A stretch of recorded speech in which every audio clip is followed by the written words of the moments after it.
আসসালামু আলাইকুম বন্ধুরা, সবাইকে স্বাগতম আমার রান্নাঘরে। আরেকটা নতুন রেসিপি নিয়ে আপনাদের কাছে চলে আসলাম। আজকে আপনাদের জন্য নিয়ে আসলাম আরেকটা নাস্তা রেসিপি। এই নাস্তাটা দেখতে যেমন মাশাআল্লাহ, খেতে অসম্ভব মজাদার। ডিম দিয়ে পাউরুটি ভাজা সবাই পছন্দ করে, কিন্তু ডিম দিয়ে যে এত ভালো পাউরুটি ভাজা করা যায় সেটা এই রেসিপি না দেখলে বুঝতেই পারবেন না। আজকের এই রেসিপিটা যে শুধু ডিম আর পাউরুটি দিয়ে করা, দেখলে কিন্তু বোঝাই যাচ্ছে না। মনে হচ্ছে কোনো নামি দামি রেস্টুরেন্ট থেকে এই নাস্তাগুলো আনা হয়েছে। আজকের এই রেসিপিটা সকাল বিকালের নাস্তা অথবা বাচ্চাদের টিফিন হিসেবে এক নাম্বার হতে পারে।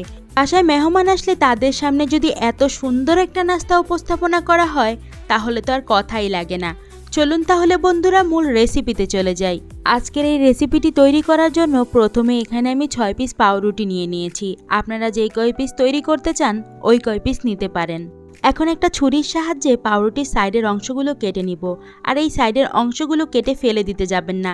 এই সাইডের অংশগুলো দিয়ে ব্রেড ক্রাম্বস তৈরি করতে পারবেন। ব্রেড ক্রাম্বস তৈরি করে বাসায় রেখে দিলে যে কোনো নাস্তায় ইউজ করতে পারবেন। এখন আমরা পাউরুটিগুলো কেটে নিব। প্রত্যেকটা পাউরুটি থেকে আমার 4টা অংশ বের হচ্ছে। আমি যেভাবে পাউরুটিটা কেটে নিচ্ছি আপনারা ঠিক এভাবেই কেটে নেবেন। আমি আমার সমস্ত পাউরুটিগুলো কেটে নিয়েছি। দেখতেই পাচ্ছেন এখান থেকে আমার কতগুলো অংশ বের হয়েছে, আর অনেকগুলো নাস্তা তৈরি করা যাবে। এখন একটা বাটিতে আমি মাত্র একটা ডিম নিয়ে নিলাম। একটা ডিম নিয়ে খুব ভালো করে ফেটিয়ে নিব। আপনারা বুঝতেই পারছেন মাত্র একটা ডিম দিয়ে এতগুলো নাস্তা তৈরি করা যাচ্ছে, তার মানে খরচটাও আপনাদের খুবই কম হবে। এখন এখানে দিয়ে দিলাম 2 টেবিল চামচ ধনিয়া পাতা। এরপর এখানে দিয়ে দিব 6-7টা কাঁচা মরিচ কুচি। ঝালটা আপনাদের স্বাদ অনুযায়ী দিয়ে দিবেন। তারপর এখানে দিয়ে দিব একটা ম্যাগি মশলা। ম্যাগি মশলাটা অবশ্যই দিবেন, তাহলে পাউরুটির স্বাদটা খুবই বেড়ে যাবে, ভাজাটা খেতে খুবই মজা লাগবে। এরপর এখানে দিয়ে দিব 1/2 চা চামচ জিরা গুঁড়া। এরপর এখানে দিয়ে দিব স্বাদ মতো লবণ। এখানে আমি বিট লবণটা দিয়েছি, আপনারা বিট লবণটাই দেওয়ার চেষ্টা করবেন। এখন সমস্ত উপকরণ একটা চামিচের সাহায্যে খুব ভালো করে মিশিয়ে নিতে হবে। এখন একটা বাটিতে আমি 2 টেবিল চামচ পরিমাণ ময়দা নিয়ে নিলাম। এই ময়দার সাথে এখন আমি দিয়ে দিব 4 টেবিল চামচ পরিমাণ পানি। পানিটা দেওয়ার পরে খুব পাতলা একটা ডো তৈরি করে নিব।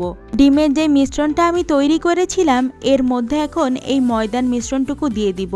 ময়দার মিশ্রণটা দেওয়ার পরে খুব ভালো করে ডিমের মিশ্রণের সাথে মিশিয়ে নিতে হবে। এখন প্রথমে একটা পাউরুটি স্লাইস নিয়ে নিব। পাউরুটি স্লাইসটা প্রথমে ওই ডিমের মিশ্রণের মধ্যে দিয়ে এপাশ ওপাশ উল্টিয়ে খুব ভালো করে মিশ্রণটা পাউরুটির মধ্যে লাগিয়ে নিতে হবে। এরপর পাউরুটিটা ওই মিশ্রণ থেকে উঠিয়ে বিস্কিটের গুঁড়ার মধ্যে দিয়ে দিব। এখানে আপনারা বিস্কিটের গুঁড়াটা ইউজ করবেন।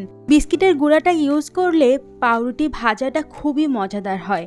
এখন বিস্কিটের গুঁড়াটা পাউরুটির মধ্যে খুব ভালো করে লাগিয়ে নিতে হবে। এপাশ ওপাশ উল্টিয়ে খুব ভালো করে পাউরুটির সাথে বিস্কিটের গুঁড়াটা লাগিয়ে নিব। এখন আমি পাউরুটিগুলো ভেজে নিব। এই জন্য চুলায় একটা প্যান বসিয়ে তার মধ্যে তেল দিয়ে দিলাম, আর চুলার ফ্লেমটা একেবারেই কমিয়ে রাখবেন। সেম প্রসেসে সমস্ত পাউরুটিগুলা একে একে আমি প্যানের মধ্যে দিয়ে দিব।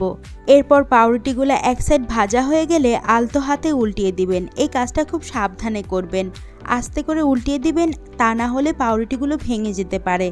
এরকম করে পাউরুটিগুলো একেবারে গোল্ডেন ব্রাউন কালার করে ভেজে নিতে হবে।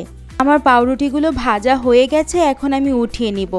একটা একটা করে সমস্ত পাউরুটি এখন আমি উঠিয়ে নিলাম। দেখতেই পাচ্ছেন মাশাআল্লাহ আমার পাউরুটিগুলো দেখতে কত সুন্দর হয়েছে। বিশ্বাস করেন বন্ধুরা, এই পাউরুটিগুলো দেখতে যেমন সুন্দর, খেতে মাশাআল্লাহ অনেক বেশি মজাদার।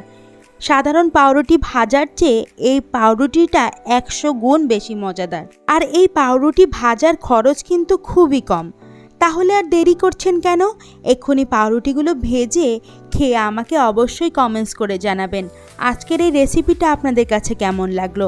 এতক্ষণ ধরে যারা আমার সাথে ছিলেন তাদেরকে অসংখ্য ধন্যবাদ।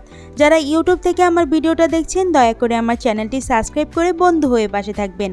আর যারা ফেসবুক পেজ থেকে দেখছেন আমার পেজটি ফলো দিয়ে পাশে থাকবেন। আজকের এই রেসিপিটি আপনাদের কাছে কেমন লাগলো অবশ্যই কমেন্টস করে জানাবেন। রেসিপিটি ভালো লাগলে বেশি বেশি করে শেয়ার করে দিবেন। সবাই অনেক বেশি ভালো থাকবেন এবং সুস্থ থাকবেন। আরেকটা নতুন রেসিপি নিয়ে আপনাদের সাথে দেখা হচ্ছে। আল্লাহ হাফেজ সবাই।